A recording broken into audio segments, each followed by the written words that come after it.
Hey guys, welcome back to Computer Networking 101. This is the third video in our series on local area networks. If you haven't already, check out our second video on LAN switches. I would recommend watching that before this video, but it's certainly not required. So LAN Basics. What is a LAN? What does it do? What purpose does it serve? LANs are used to connect devices together. These devices can be workstations, printers, scanners, servers. The list goes on and on. But it allows these devices to connect together so they can share communication amongst one another and share resources. Typically, they're in a limited physical area, and that means, something the size of like maybe an office building. Could even be just a room inside of an office building. Or even spanning multiple buildings on a property, something like a college campus. Common devices used in LANs today, and this list is not exhaustive, but some of the most common.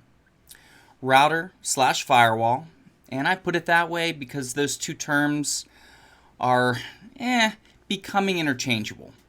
And I think I'm going to regret saying it that way, but 9 times out of 10, if someone's talking about their firewall and you're in more of a corporate network, that's also going to be their router.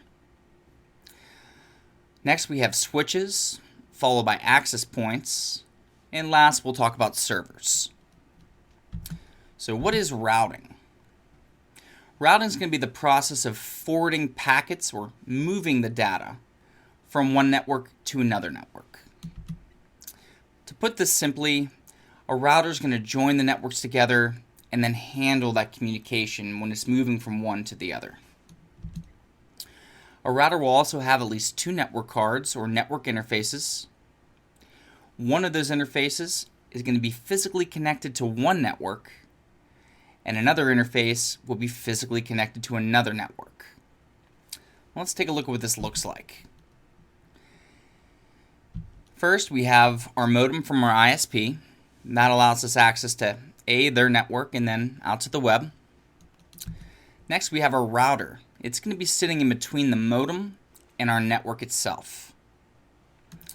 And if you watched the previous video, switches feed our workstations and even other devices such as access points.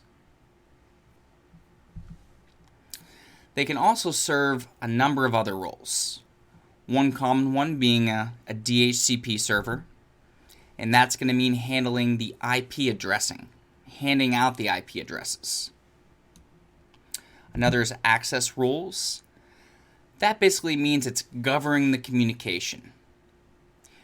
Whether a particular network is allowed to reach a certain resource, that would be an access rule. Port forwarding will be another big thing that comes into play. That's going to be a redirection of communication. Think of it like this, or think of it this way. A particular IP address and a port number on that particular client. Anything that comes out of that particular port number from that particular client would then be automatically forwarded or redirected to another address and port number. Now let's look at switches. Switches allow us to connect devices together, allowing communication between the devices and allowing us to share resources among those connected devices. A real easy way to differentiate between routers and switches are the network, and routers connect the networks. If you want more information on LAN switches, I highly recommend checking out our LAN switches video. Now let's move on to access points. An access point is simply a wireless network device that acts as a portal. Basically another means for devices to connect to our network. Though a wireless router, like something you might have in your house, can function as an access point, not all access points can work as routers. Access points typically only provide access to the router's established network. Let's look at servers here for a little bit. A server is either a software or a hardware device, and they accept and then respond to requests made over a network. The device that sends the request to the server and then waits and receives the response from the server, that's called a client device. There are a number of categories or roles that servers can play. Some of the common ones would be if the server is set up to be a domain controller. Domain controllers are used for user authentication, or potentially a print server or file server, so handling the allocation of resources and requests for resources. Like a router, they can also act as a DHCP server and even a database server. And again, these lists are not going to be exhaustive. They're just to give you some idea of what servers can do and what each of these devices can do. Here's a little example of a print server. Notice that workstation A and workstation B don't have a direct path to the printer. And though you can physically map printers to workstations, the server is going to provide the mapping, and that's the point.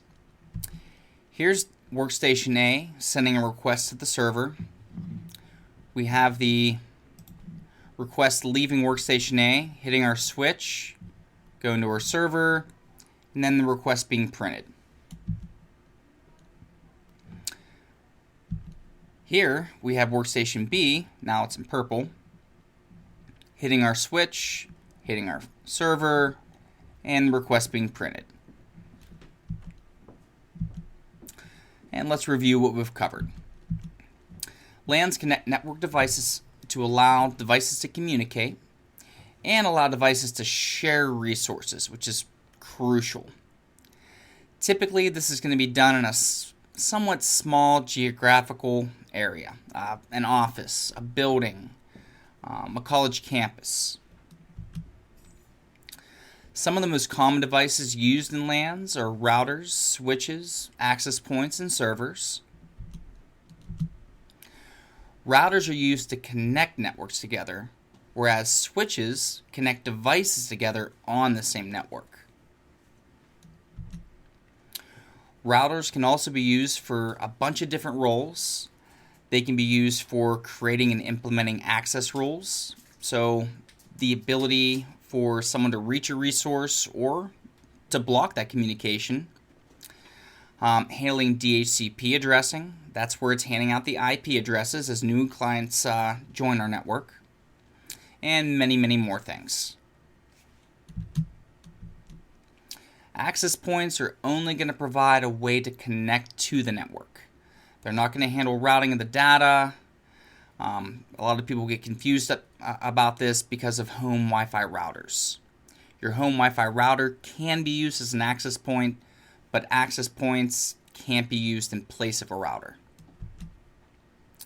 Servers are going to provide access to resources and different network services, and they're going to do that by accepting requests from client devices. Servers can also be used to handle many different roles, whether it be address assignments, handling resource allocation, or providing a path to the resources like file and print services, and user authentication. Thank you guys for joining me on this video. I do appreciate it and look forward to seeing you guys in the next one.